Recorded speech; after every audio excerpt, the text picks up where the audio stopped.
Well, hello, good evening, and welcome to the e-commerce podcast with me, Matt Edmondson. Now, if you are joining us on the live stream, you'll be watching this clip ahead of time.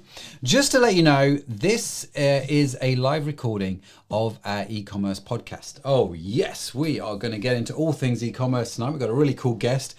I'm really looking forward to this. We had our initial conversation a few months ago, and you will find out why. Anyway, we're going to get into this whole thing about how to deal with Amazon and fulfillment and all kinds of great stuff. So do stay tuned. Now, this is a live recording of our podcast. So the way this is going to work, just so you know, you are going to hear me play an introduction. We're going to play some music, and I'm then going to introduce the show. We're going to bring our guest on, and then I'm going to close out the show. So that is what's going to happen. You are more than welcome to join us in the comments to say hi, to ask any questions that you may have that crop up. And if the space becomes available, I will definitely put those to our guests.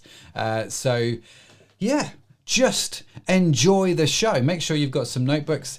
Make sure you like and subscribe and all those cool things. And I think that's basically a good introduction from me. So let's kick off the live recording of the e-commerce podcast. I'll be back in again in a few seconds, but here we go.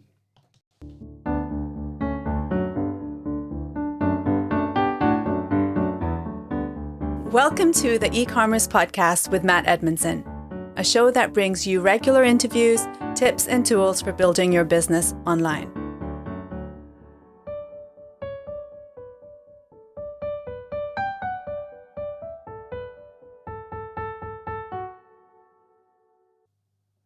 Well, hello and welcome to the e-commerce podcast with me, your host, Matt Edmondson. Now, whether you are just starting out or whether, you're like me, you're a bit sort of long in the tooth and have been around e-commerce for a while, the goal of this podcast is really straightforward: to help you grow your e-commerce and digital businesses, regardless of where you are at in that journey.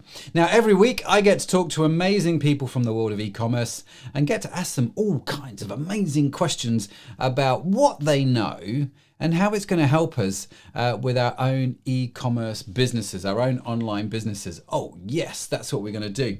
I try and have the conversation that you would have if you got to sit down and have a cup of coffee or a cup of tea, if you're English, with our guests, and just, have a good conversation for about 45 minutes. Now, I'm really keen to dig into their story and to learn the principles that can help us start and adapt and grow our own online businesses.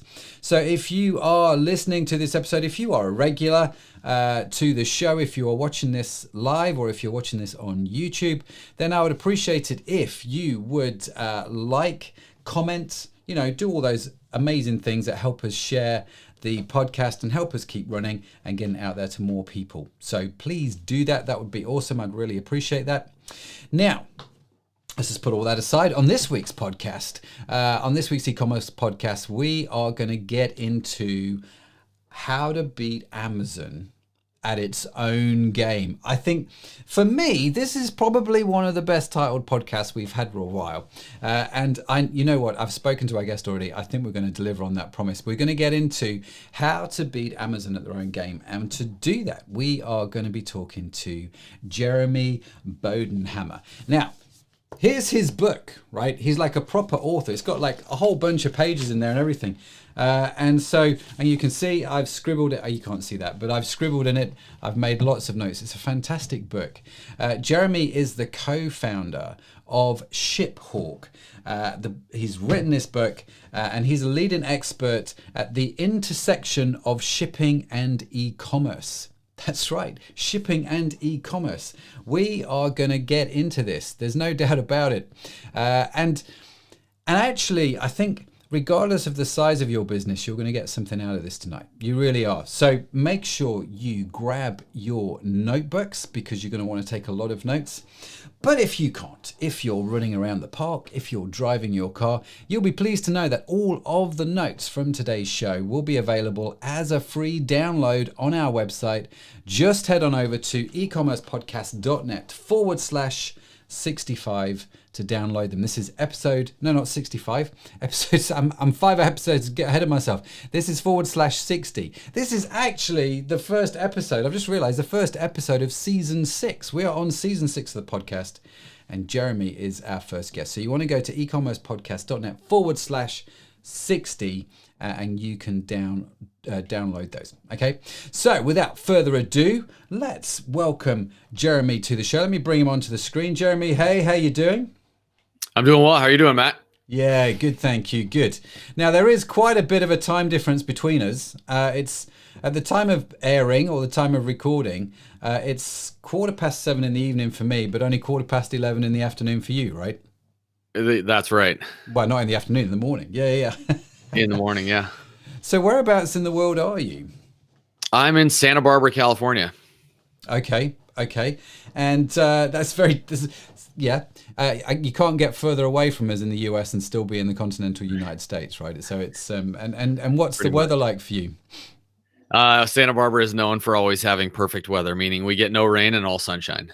Yeah, and I'm super envious of that fact. Although we've had a beautiful sunny day here in England, let me tell you, it's been a rarity, but it's still really cold. Have you guys got snow? Are you warming up, or are you always like perpetually hot in Santa Barbara? No, it's not hot. It's always in the 70s usually. But this year, I think we're heading into a drought year in California again. So very little snow in the mountains, very little rain, which means next few years, we got some coming for us. That's how it usually works. Okay. Have you always been there, Santa Barbara? I went to college here. So I've been here for, about 20 years now. Oh, okay. But I'm sixth generation from Southern California, just not from Santa Barbara. Oh, okay. So you've always lived in that region? Yeah. I was lucky enough to marry a woman that was born here and refuses to leave. So I'm stuck in an amazing place. Yeah, I'm feeling your pain, bud. I'm feeling your pain, that's for sure. So college was 20 years ago, right? But here you are 20 years later. You've written this book, Adapt or Die. You've got a company called ShipHawk. And we're going to get into all of the sort of the stuff which you've learned along the way. But how did you get from college 20 years ago to where you are now? Sort of the quick version. What's your background here? Yeah, the quick version, I had multiple jobs while I was in school. One of those jobs was at an executive services firm. We did little FedEx, UPS, postal service type work, nothing crazy. And after I graduated, I always monitored the local business for sale listings, trying to find the small businesses for sale. I learned early on I could find more insight into what was going on in the market by seeing how many dry cleaners were for sale than by reading the Wall Street Journal each morning. And that's quite so insightful. I noticed, So long story short, I noticed this pack and ship store come up for sale. Think about it like a UPS store, mailboxes, etc. type place. And then the listing disappeared, came up, disappeared. After this happened 4 or 5 times, I picked up the phone, called the broker, and I just said, "What's going on?" Turns out this little business had fallen out of escrow with 5 consecutive buyers. So I looked at the numbers, and the business was essentially failing. I understood what was going on now, but I saw the opportunity. And in the place I had worked in Montecito, I had helped the owner double the size of the business in a short amount of time. Thought I could do something similar there. So I literally begged, borrowed, and stole. I was a college student with a bunch of student debt and all that stuff. Maxed out my credit card, got every dollar I could, put it in an envelope, walked into the office and set it in this guy's hand. And he looks at the envelope, he looks at me, he goes, "I assume this is your first offer." And I said, "As of right now, that's my only offer." And I turned around and I walked out. So super risky, wow. But I ended up successfully buying myself a failing business. That's such a great phrase. I was putting my wife through grad school, and so I couldn't quit my day job. But the day she graduated, I quit. I went to work in this little store. And, this guy walks into the store with this life-size wooden rocking horse. You and I could both fit on this thing. It was huge, 6 feet tall, 7 feet long. And I learned some hard lessons about freight and brokers and how the whole shipping game worked through this. Ended up successfully shipping that horse, and it turned into more and more and more jobs until 2011 rolls around and my phone is literally ringing off the hook with customers asking me one question, which is, what is the shipping cost? Mm-hmm. And I'm seeing all this move to e-commerce, all this stuff going online, and nobody knows really what the cost of distribution is going to be. And so I figured I had two options. I could try to scale this little brick and mortar business, which sounded like a terrible idea. I mean, you can tell I already lost all my hair. Or I could try to solve the problem with software, and that's the path I opted for. So I put the business up for sale and started ShipHawk. And with ShipHawk, we have shipping software for scaling e-commerce companies, and that's really our focus today. Wow. So, I mean, going back, did you always want to run your own business? I mean, you were in college and you thought, you know what, I'm going to run my own business. Is this why you were reading, the for sale ads in the newspaper? Absolutely. I started my first company when I was 12. Helping my parents pay the bills. We didn't have much money, so that money went directly into utility payments and food for the table, that type of thing. And then just paid my way through school from there, one thing after the next. So, Wow. Okay. So you've always had this sort of entrepreneurial flair, and when you got into, I have visions of you trying to wrap, this 6-foot rocking horse, which I have no desire to ever do. I've got to be honest. And I sort of see you going from there. When you're thinking about ShipHawk, which I think is one of the coolest software names I've heard, by the way. When I see you doing that, were you experienced with software, or did you just kind of think, we can make this work somehow? Somebody knows how to write this, surely. Yeah, absolutely not. I knew nothing about software. It's not really in my nature to think about the things that I don't know or don't understand. I actually sold my business to the guy that would become my co-founder, and he, fortunately for me, was a software pro and much smarter than I am. So he took the technical side of the business, and I took more of the sales and operational side at the beginning. Mm-hmm. Wow. So that's how we got it started. So this was 2011, 2012, somewhere around there. Yeah, we really started it officially. I mean, I was in my garage with those giant $11 Home Depot whiteboards, like trying to draw up what we wanted to build. But we really started the company in 2012, at the end of 2012. Okay. And so what, 9 years, here we are 9 years later almost for you. And you've obviously seen the world change a lot during those 9 years. I mean, especially in freight and shipping, right? I mean, it must have changed an awful lot over those 9 years. Would that be a fair? Absolutely. The perspective of the shipper, the seller, the e-commerce merchant has changed radically. I mean, shipping was a complete back office problem, right? It was never a key differentiator for anyone until Amazon came in the scene. And to tell you, I mean, we think about Amazon as, to a large degree, still this like rapidly expanding startup. But Amazon IPO'd the year I graduated from high school. I mean, they've been at this for a long time and really making distribution a key differentiator of their brand. And so they've created that wave that everyone else is now being forced to ride. Yeah. Yeah, it's interesting. I was talking to some guys about e-commerce in Australia and New Zealand. There's the sort of the markets over there, and it was interesting to note that in the countries that had an absence of Amazon, the distribution setup of the countries was very different, say, to the UK.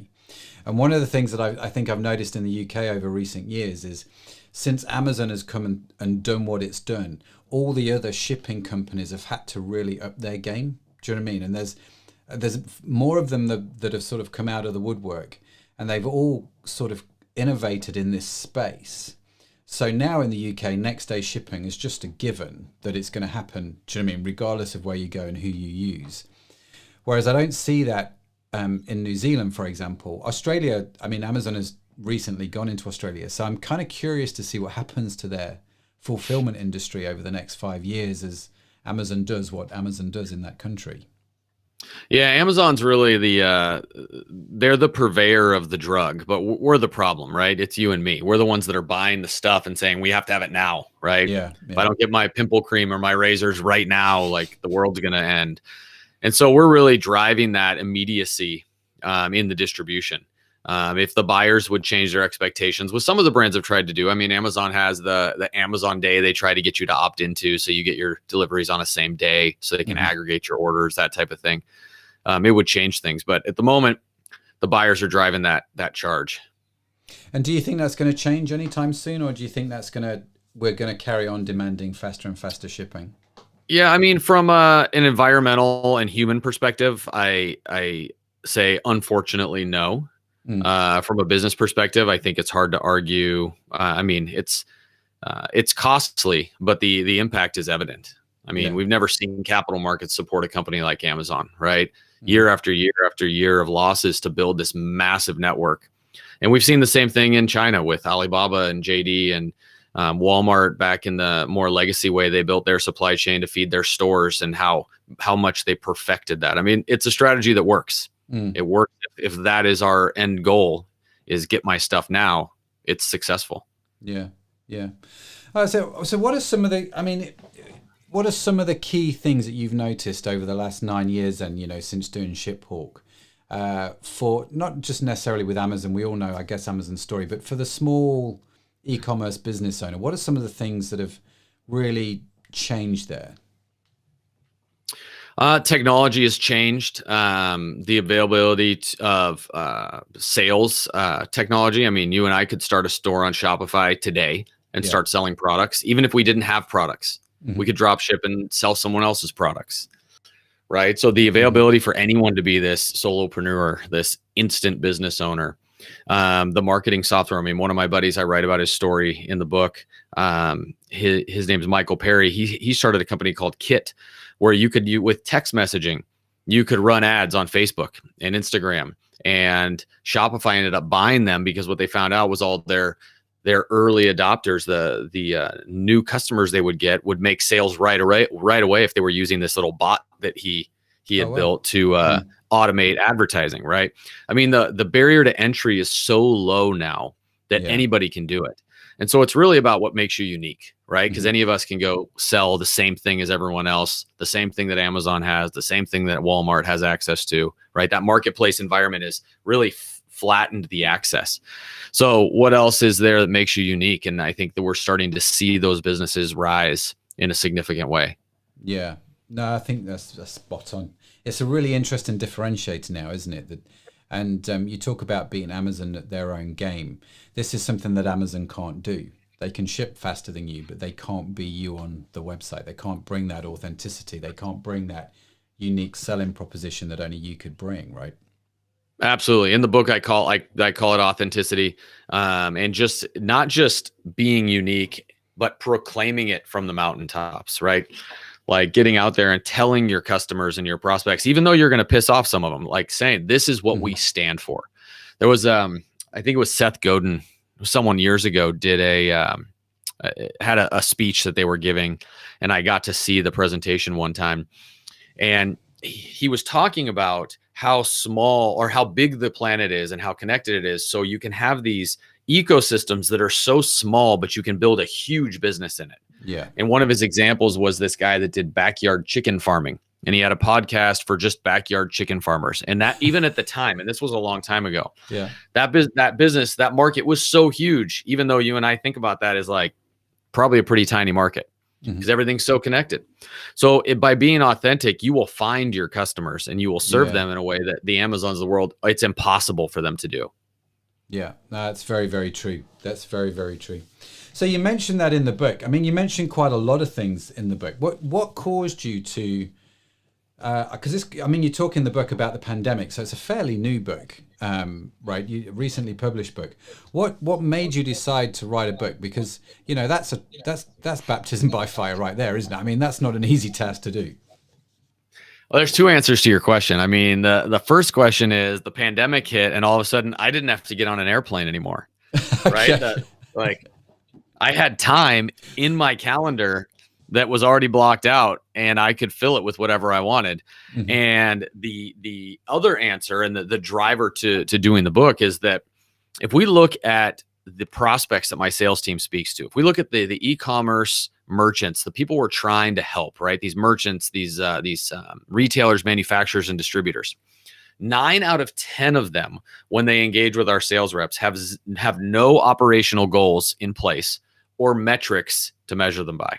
And if you think about this, I'm not sure you can imagine a sales org without a sales pipeline and very specific metrics about stages of customers and how they move through there and when what your revenue is going to be by those efforts. And you walk into a bookstore and you see all these sales and marketing books, but no back of the house books. There's hardly any operations books. And so meanwhile, the industry giants like Amazon and others, all their competitors and their friends to a certain degree, are making distribution a key differentiator, and they are extinguishing entire segments of business, not just individual businesses and mom and pops but I mean, knocking off products and just taking whole industries out. And so I realized that what was missing was education. And there's just information that needs to be out there. And I don't see myself as the spreader of this gospel as much as I hope that I'm the catalyst to everybody spreading this, because I think the independent merchant is going to benefit by being just as well equipped on the operations side as they will on the sales and marketing side. Yeah. No, that's really good. That's really, I mean, one of the things you mentioned in the book, which I thought was so very true and quite profound. You talk about how the problem you have as an independent retailer is if you have something that works, if you manufacture a product that's good, and your website starts to take off, you become a victim of your own success, because the big guys are going to see this and they're going to rip it off, or they're going to do their own version of it, or they're going to try and take that market. As soon as you create something that's successful, they are going to take that market because they want that slice of the pie. And you talked about I can't remember the company example you gave, but there was an example that the chap said, basically, I've got to reinvent the wheel almost every year just to stay on top because they come after you. Yeah, and there's different ways they do it. I think the story you're referencing is Rain Design, and Rain Design makes these laptop stands.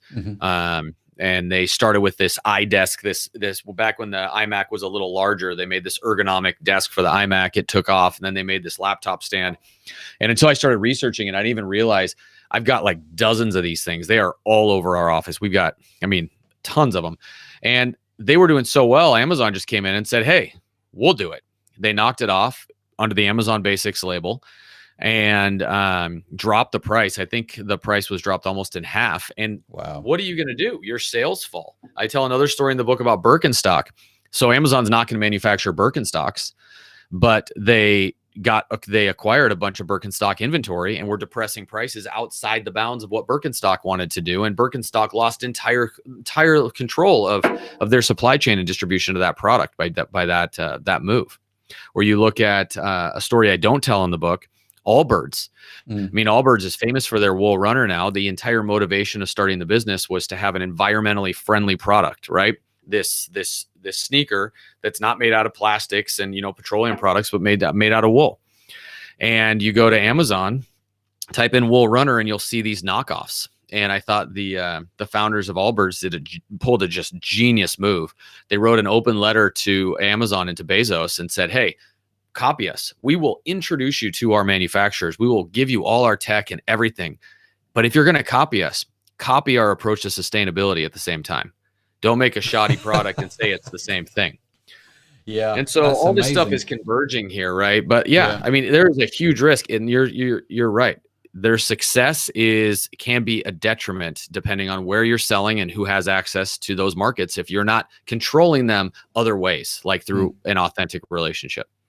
Yeah, and you mentioned that in the book, right? And I've used this phrase before, this idea of, with my e-commerce websites, I refer to myself often as a digital David, the story of David and Goliath, the small guy taking on the big guys of Amazon. And, we've got stories of, I think if you've been in e-commerce for a little while, you've all got stories of where you've been burned by Amazon or some of the bigger companies, where they just railroad you because they can and they genuinely don't care. And so this whole idea of, David taking on Goliath, the digital Davids, I think it's a real interesting problem that we now face, that there are very real threats in terms of these giants that we need to be aware of. But I think they are battles that we can win. And you've mentioned it a couple of times. You talked about it in the book, right? So you've talked about authenticity, but what does authenticity look like to you, right? What if I'm a small retail guy? I hear words like authenticity, but what does that mean practically? Does that make sense? It does. And I can give you examples. I think first, before I do that, I think it's important to define the digital Goliaths in this example to really emphasize what makes the digital Davids able to compete. In the book, I call these giants the 5 APIs of the apocalypse. And they're these 5 global commerce APIs, right? They're Amazon, Walmart, Alibaba, JD, and Shopify. Shopify is a little unique. We can talk about that if you want, but they aren't trying to corner the market. They're trying to become the market. Yeah. They want everybody on their infrastructure. They run closed ecosystems. And so the downside to that is if you don't participate, you're locked out. And if you do participate, their effort is to extinguish you to a large degree, right? Not because they have anything against you. It's just they want that business. Yeah. Makes sense. So when you think about the digital Davids, like who is successfully competing against those? I have a couple of favorite stories to tell. One is a company in San Francisco, a startup that was an early ShipHawk customer, a Grove Collaborative. And they make eco-friendly home products, cleaning products. They have a makeup line now. All this natural, eco-friendly, good for the earth product line. And the truth is that they really, if you look at from the outside, they're really competing head to head with Amazon, right? Because Amazon's really the master and Walmart and those guys of the commodity sale, right? I can get Windex anywhere. So they've got Myers, Myers soaps versus, whatever non-Myers brand or natural brand. But what they've done is, number one, they took a strategic perspective on their supply chain. So instead of building products, packaging everything for a shelf, they built it for shipping. So they started realizing efficiencies that their competitors couldn't. They started internal initiatives. One of their current initiatives that I love is their Beyond Plastic campaign, where they're saying that there's not going to be any plastic in their supply chain by 2025. When you think about that, that's not that far from now to have plastic completely out.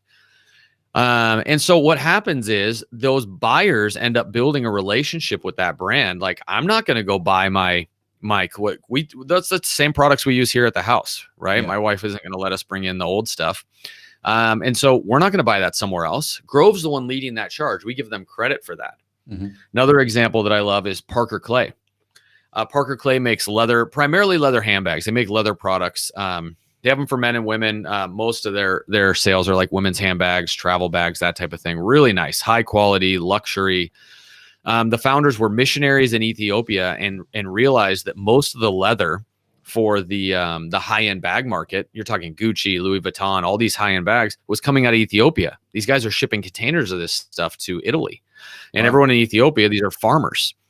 And at the same time, why were they there as missionaries? Because there's a huge base of women that are vulnerable there. A lot of orphans, because there's not jobs for those women. So they put 2 and 2 together and said, hey, well, what if we start a manufacturing facility here in Ethiopia of all places? And they are now one of the largest employers in the country. And they said, what if we brought these women in, gave them jobs, we train them to do this work. We keep this leather here that is either going to be discarded or shipped far away. So we're actually doing something good for the earth. And then we make this our mission and we tell everyone this is why we're doing it. So when you buy a handbag from us, even though I can buy a bag that looks almost identical on Amazon, if I buy it from Parker Clay, I'm actually giving somebody in Ethiopia a job who otherwise would be on the street, right? Starving, whose kids would be in an orphanage. I mean, terrible situations. And they're changing the world through that. Who's going to buy bags from someone else after hearing that story? Yeah. And so Amazon, I mean, these guys cannot compete there. And I see time and time again, I mean, we have dozens and dozens of customers in this category meaning the ones that really get out there and say, this is why we're different. That's really powerful, isn't it? I mean, with Parker Clay and the Grove Collab thing, that's super powerful because what I hear you saying, their authenticity is based around their mission, around finding people with the same value set that they've got, right? We're doing this, we're eco, we're good for the earth. And that's what we do. And if you like it, great. If you don't, go buy from Amazon. It's that kind of attitude, isn't it? And the same with the guys in Ethiopia. I think that's quite magical, really. Really quite magical. And in terms of I remember reading about the Grove Collab project in your book. They're quite a new company as well, and they've grown quite rapidly from what I remember. Is that right? Oh yeah, they're huge now, and it's been very rapid. You can look up their funding history online, but their last funding round, I think they were worth multiple billions, and they were little guys like us when they started. Yeah. So those guys they've done a great job. The process works. Yeah. That focus on distribution efficiencies and focus on authenticity in the relationship with the customer. It works in the market today. So, I mean, I can understand from an authenticity point of view that the whole value sort of thing, but what sort of things, so you talk about distribution efficiencies. What do you mean by that? How can we learn from that? Yeah. So in the book, I mean, the warehouse is so big these days that it's an entire industry in and of itself. Like if you just think about a modern warehouse, like a stat that I like to share because it's just so shocking. Like if you and I started a company in our garage and we're shipping onesie twosies out of our garage and we pick up steam and we're like, okay, now we're shipping hundreds or thousands. We're like, hey, we got to get a warehouse. Mm-hmm. We go down the street, we get 5,000-10,000 square feet. It seems big at the time, but we quickly fill it. You upgrade. How many upgrades into you're spending like millions of dollars on a warehouse? I can connect those dots. Amazon spends north of $200 million on each new smart DC they open up. Like the technology that they are employing, like we will never be able to compete in that league, right? Mm-hmm. Alibaba in 2019 on Singles Day, they changed Singles Day this year. So it's not like a week now or it's multiple days. They shipped 1 billion packages in a single day. Oh, like wow. The difference between this Goliath and this David is so huge. Yeah. So in the book, I break the distribution side down into 6 simple components, right? Okay. Just trying to really make it accessible to the reader. So we got packing, shipping, we've got operations workers, warehousing, data and analytics, and robotics. Those are the 6 sections. Okay. And my suggestion when we're talking about how to really tackle these things is start small. Don't try to boil the ocean. Don't try to do everything at once, right? And whether starting small means starting by analyzing your tariffs, your shipping tariffs, your contracts with your carriers, getting some software to use those intelligently, whether it means something like being smarter about your packaging. The average order is put in a box that is 40% too big for its contents. That 40% puts 25 million truckloads of goods on U.S. roads each year. Wow. You want to think about that from a climate change perspective. Yeah, I mean, that's mental. Radical. Yeah. So simply saying, hey, I'm going to buy a box making machine. I'm going to buy some packing software to make sure that I'm using the right box, right? Or we go all the way over to the data and analytics side. I'm going to set some supply chain goals and I'm going to start measuring simple things. Right. But starting small in each of these categories can have profound results. And if you just do one at a time, you can conquer all 6 and you can really make some progress for a business that otherwise would be at risk. Wow. So those 6 areas: packaging, shipping, operations, warehouse, data, and robotics. Yeah. Operations workers. That's actually one of my favorite to talk about since we like to treat people in the warehouse so poorly.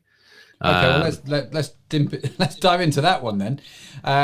So I kind of have instantly in my head what you're talking about treating operations workers so poorly.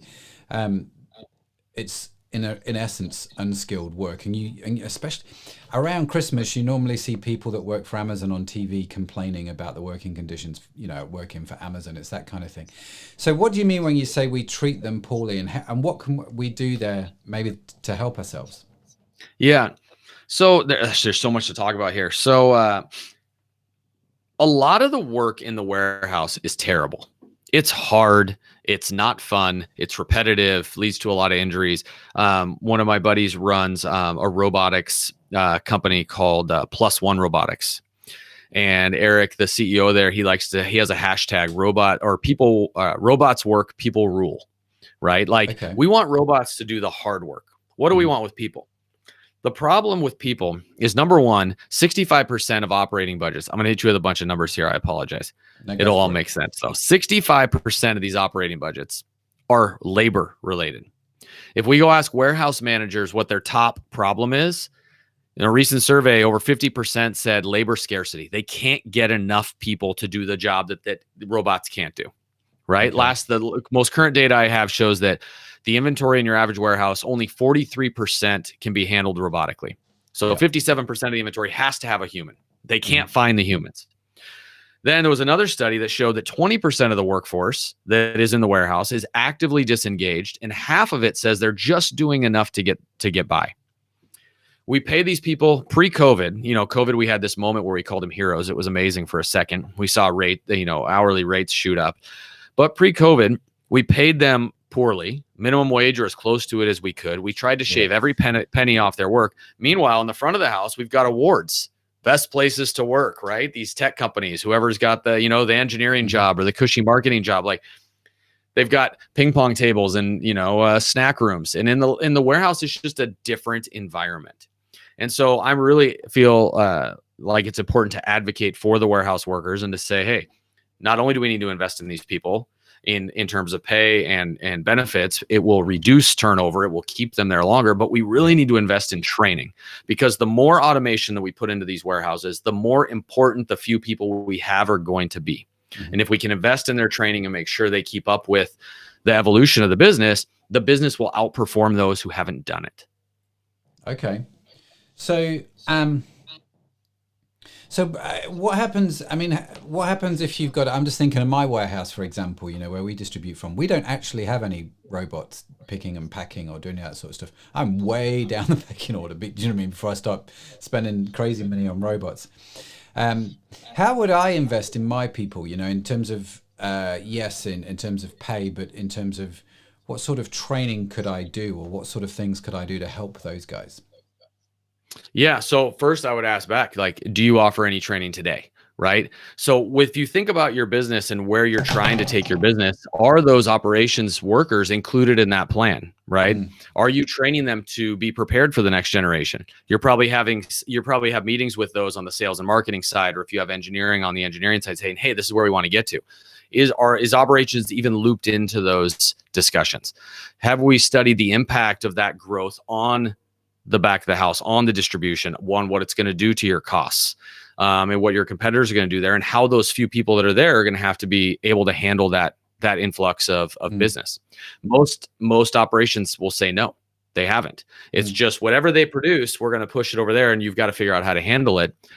They don't get paid well. They don't really like it. It's hard work. So they say peace out and go get another job and bounce from one warehouse to another to another. Yeah. That's really fascinating, because, I mean, listening to you talk, I'm kind of thinking, you know what, the first half of any e-commerce journey is getting your prospective client to the website to buy the product. That's goal number one. Goal number two is then getting the product in the hand of that person, isn't it? And this is a bit that no one ever talks about. Everybody talks about Facebook ads and, Google ads and all these sorts of things. But it's the bit after the add to cart. Do you know what I mean? And I've paid for my order. And what the area that you're hitting really sweetly with this whole conversation about distribution is that second half of e-commerce, that whole buyer's journey. That's really, really good. I mean, it's in one of the things that we realized quite early on as our business was growing was that the guys and the gals in the warehouse, they more than anybody else recognized customer names. So when you started to have a bunch of repeat customers, they started to recognize them. And so we came up with this concept called SMOCs. And SMOCs just stood for sexy moments of customer service. It was, some bizarre, I don't know why we came, anyway, we called them SMOCs. And we just said to the guys in the warehouse, listen, if it costs under a certain amount of money, you never need to get my permission. Just go ahead and do it. We kind of took a leaf, I think, out of Zappos. I read his book, and sort of, you give people a sort of an autonomy on money. And they started doing things like buying chocolates or, Starbucks gift cards or all kinds of things, and started writing handwritten notes to the customers saying, listen, I pick and pack your order. I see you've ordered from us a few times. Thanks, we're a family business, really appreciate you being a part of what we're doing, kind of thing, and here's a gift from us. And And the feedback from that was quite extraordinary from the customers, but I saw the change it made in the guys in the warehouse because they felt like they were contributing. Yep. And it's a win on both sides. It's a win absolutely with the customers that's quantifiable. And it's also quantifiable on the operation side. We just don't usually take the time to quantify it because turnover, workers' comp, insurance, and injuries, all the things that go along with doing it the other way also come at a cost. And all we do historically, what we've done is say, hey, we just need to get the lowest cost possible on an hourly rate, right? And we don't look at this ballooning cost over here. And as labor is more scarce and the job becomes more and more demanding and it has to work side by side with robots, robots are becoming the managers there. They're the ones dictating in these high volume operations, the metrics that the human has to work by. Yeah. Getting that right is it's going to be more critical every day. So wow. Did you share any or keep any data on the success on the sales side of that initiative? No, in hindsight, we totally should have done. But we were young to the whole thing. We never measured anything. We were just let's just have a go and see what happens. And if people started complaining, we switched it off. That was basically our motto. We one of the stories I think that we're most known for is we swapped out the plastic bubbles that go in the boxes because the boxes are 40% bigger than the products that they, and I'm going to take that on board tomorrow, let me tell you. But it's interesting. What we did, we swapped that out and we were like, what's our company values? What we like, sustainability, we like eco, but we like having a bit of fun and we like just, doing things a little bit differently. We swapped out the plastic bubbles for popcorn and I went and bought a stack load of popcorn machines. They're in the warehouse, constantly churning. Our warehouse smells of fresh cooked popcorn every day.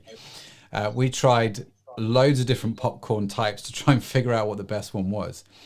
And it was, from a packaging point of view, it kind of met all of our criteria straight away, And I love what you're talking about because innovation here, I think, is probably, it's one of those things that I can't give you any numbers on, but if you were to say to me, what's been the biggest thing that has brought customers back to buy from you a second time, I would say it's something simple as using popcorn rather than plastic bubbles. Absolutely. That's a great example. I've never heard that before. I love it. Yeah, it's funny, isn't it, how this whole packaging thing and shipping thing, it makes a massive difference. It makes a huge difference to your organization and getting it right. So let me go back, Jeremy. You talked about robotics, and this intrigues me because and I'm being totally selfish here. I'm just thinking from my point of view. We have a warehouse. We ship out thousands of products from the warehouse. Everything goes by people picking and packing. We have people walking around. They pick and pack. It was a revolution to us when we introduced scanners, when you actually picked and packed the order. That was amazing. That saved us thousands of pounds just because we weren't sending wrong orders out. Every order was now correct because we scan barcodes. Genius. And I know you talk about that in the book as well. But I kind of sit here and I think robotics, if I'm honest with you, I've never thought about it for my warehouse because one, I don't think I'm big enough. And two, I think that is going to be crazy, crazy expensive. So at what point should I start to think about, you've mentioned it in these 6 areas. At what point should I start to think about robotics? Yeah. So my perspective on this, as with everything in supply chain, is start small. And I love that you gave the example of the scanner because that would be one of the first places I'd say to start. And then how effectively is your scanning working with your software?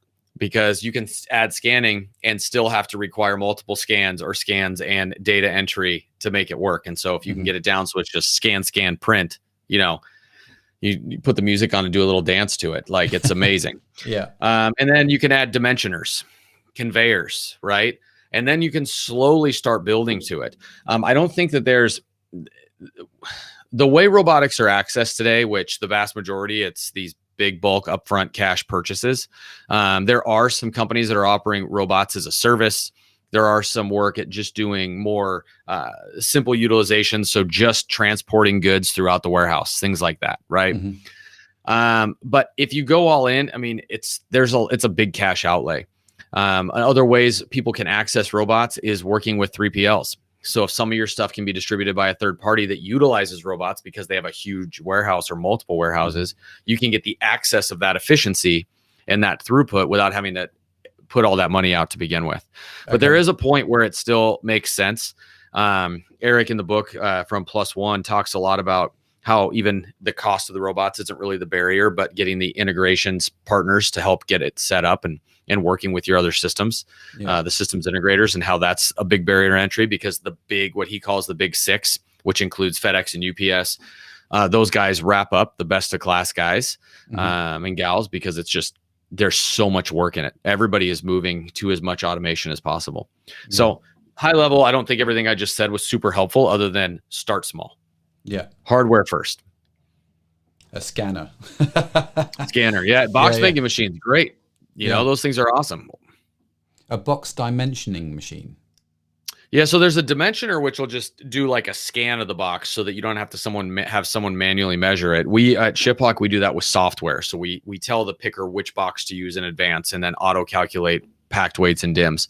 So if you don't do that, you can use a dimensioner. Or a third option is a box making machine. So you can spit the order to this machine. Like Pack Size is the company I reference in the book. There's a bunch of companies that make these things. You buy the cardboard from them. So you don't have to put a big cash outlay for the machine. You just obligate yourself to buying the cardboard. And it will make the perfect size box for each order. Not one that's too big or standard or anything. Holy cow. That's clever technology. That's clever. I like that. What are some of the surprising innovations that you have seen in this whole area over recent months, that you kind of look at that and go, that is really clever? Yeah, I mean, I'm not sure the stuff that excites me would be things that excite the listeners. I mean, one of the coolest ones I saw that really woke me up recently was software that reduced dwell time for inbound freight, because you got these guys bringing all your freight and they sit there and have to wait till they can get a dock and wait till they unload. And so just software that was automating that. I think there's been more and more progress in visibility, just knowing where orders are, right? Less just kind of GUI kind of front end, like splash page tracking pages, and real data is like, this is where your shipment is, and I'm going to update the customer. I think we're moving to a world where everyone is going to have inventory insourced and outsourced. It's going to be closer to where we predict the final destination is going to be, and the customer is going to have real-time updates as to how the movement of that freight. And so those are the things that excite me more than most, because they also reduce workload for us with the work we're doing to help our customers. Yeah, that's really interesting. It's like I say, the whole conversation just absolutely fascinates me. And I feel like we could talk about this for a really long time. But what I do want to do is just circle back to your 5 APIs of the apocalypse, one of which you said was Shopify, which really intrigued me. Because the others I can understand, but Shopify, I was kind of like, well, hang on a minute. Why is that there? So can you dive into that a little bit? Yeah. So Shopify is one of the APIs because truthfully, they are that powerful, and they have the infrastructure to support that power. They have enormous volume of customers and orders. Recently, they bought 6 River Systems last year. They're expanding their fulfillment network to have a third-party, alternative to FBA and other sources like that. But Shopify is different than the other 4 of the big 5 because they are actually out to empower the independent merchant. They are authentic in that relationship with the customer. Toby's red button, push the button, get your store, and empowering these entrepreneurs to start that. And I think Shopify has done a really good job in the book. I think I call them the independent merchant's only hope, because we need third parties to be that powerful. We need third parties that don't have closed ecosystems to remain open for everybody else. And one could argue that Shopify's is still closed, but to them, but I don't see it that way. I think you can sell in multiple marketplaces. You can have a direct relationship with your customer thanks to Shopify. You could keep unique items on your site that you don't sell on the marketplaces and drive relationships back that way and have a really good strategy. And if we didn't have, brands like them and BigCommerce and Square, I would be even more fearful of the other big 5 members. Yeah, I think you're right. I think it's a really interesting viewpoint. I mean, Shopify is such a brilliant concept, and a brilliant idea, and it makes everything super accessible. But it's intriguing to me that they're going down a route of being able to wanting to compete with FBA, for example, for the fulfillment by Amazon. And do you think they're going to pull that off? Do you think they're going to be able to do that well? I mean, that's as much to do with Amazon and how they evolve that program as it is with Shopify and how they evolve theirs. I've seen a lot of progress in the startup world with these dynamic warehousing software companies like FlowSpace and Stored and Flex out of Seattle. Deliver, who's offering Amazon-like delivery times from their fulfillment warehouses and connections to the marketplaces. Amazon has a lot of rules, and they're pushing, as their merchants get bigger, pushing for higher volume limits, and certain times of year prices spike and it can be expensive for certain product types. So there are definitely holes in the market where like math is not on the side of someone trying to make all their money in distribution. If you're Amazon, right? Because your money's coming from the marketplace, the ads, AWS, all that stuff. They need that distribution to solidify the rest of the business.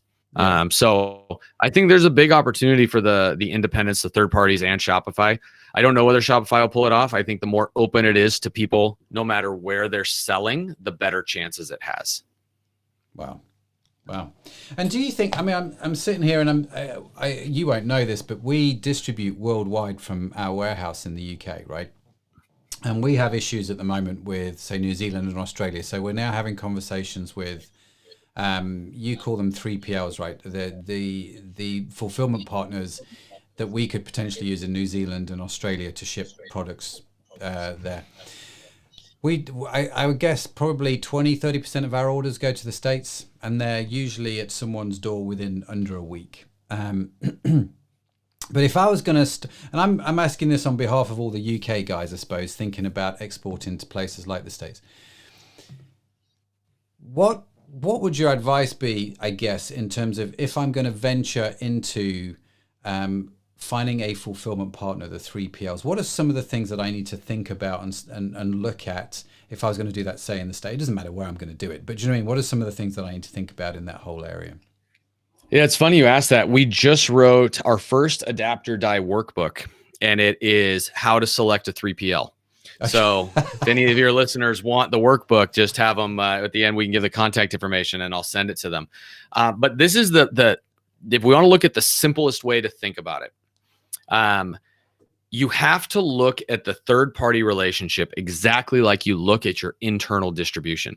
I would suggest having the same metrics, the same standards, the same SLAs. So if I expect an order to be processed in a certain amount of time internally, I need to expect that externally. I have a bad habit that you could say in some cases is a good habit. When we sign a new customer, a lot of times I'll go to their website or the channels and I'll order the same product from different places and just see what happens. Mm-hmm. And unfortunately, through the channels where they make the least amount of money, Amazon, right, per order, not talking in aggregate, they get the best performance. I'll order, I ordered from one of our customers a shirt on Amazon. I got consistent communication. I got the shirt in 2 days through their third-party warehouse that came out of like the Midwest. It took over a week. Communication was terrible. And that can be handled with the agreement with 3PL and in the selection of the 3PL, making sure you're working with someone that can meet those standards. So if you just document, these are my expectations internally, and you shop that when you're selecting your partner, I think you're going to get results that are scalable, and it's good for you and for that 3PL partner.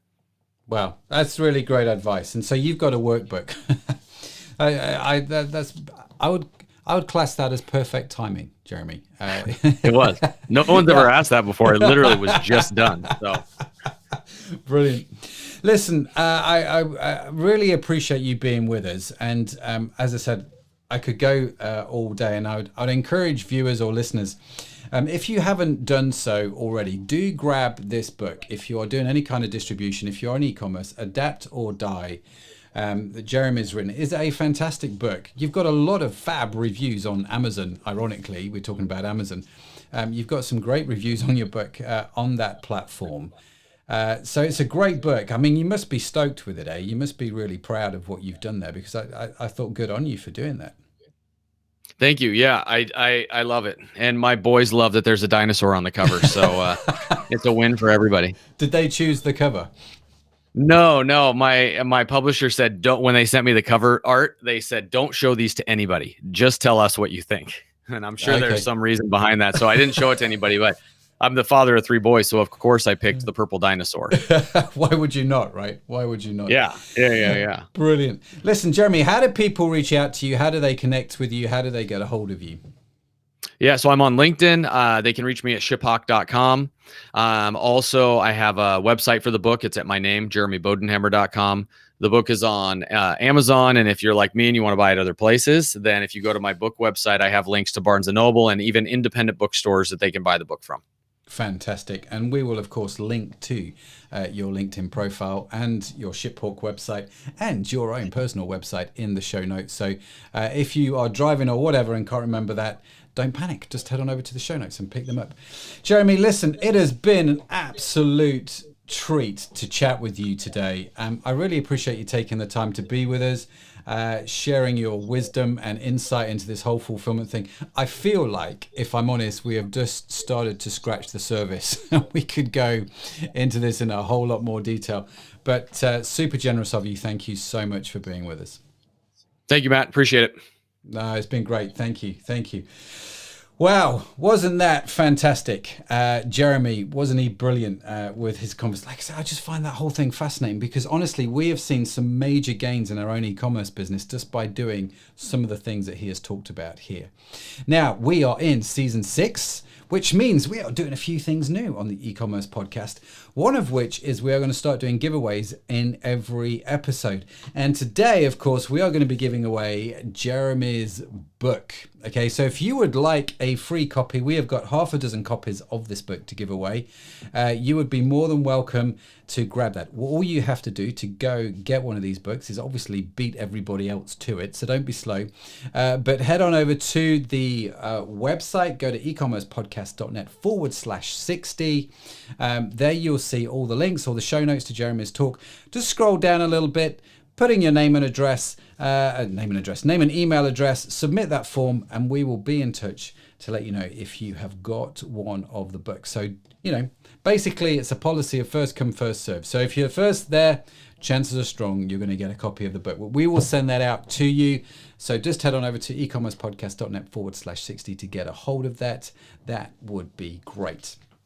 Now, whilst you're at it, and whilst you're online busy trying to get your copy of the book, or if you want to pay for it, feel the freedom. Like Jeremy said, there's a whole bunch of places you can get it, but do get it. Strongly recommend that. But whilst you are on the computer, make sure you head on over to wherever you get your podcasts from, or if you're watching YouTube or Facebook, make sure you like, comment, subscribe, all of those good things. Give us a review. It just helps us keep the show going and reach more people. And so I really appreciate that because I'm hoping, like me, you get a lot of value out of this show. I have my notes again. I'm going to have my conversation with the team tomorrow as we get into all things distribution in our conversations. So do that, and get your own notes, transcripts. They're all online. Just go get them and give us a review, like I say, at the same time. Now, I am looking at the time. I think from our point of view, this show is a wrap, as they say. Make sure you do join us next week as we have the next episode in season 6. We have got some amazing guests coming up this season. Let me tell you, I am so excited about these conversations. I think I learn more than most people on them, to be fair. I don't know if they're more for you or more for me. I genuinely don't know. I enjoy them and I hope you do too. So make sure you come back next week as we carry on conversations all to do with e-commerce and how to grow and develop our own online businesses. Thanks for listening. Thanks for watching. That's all from me. Bye for now.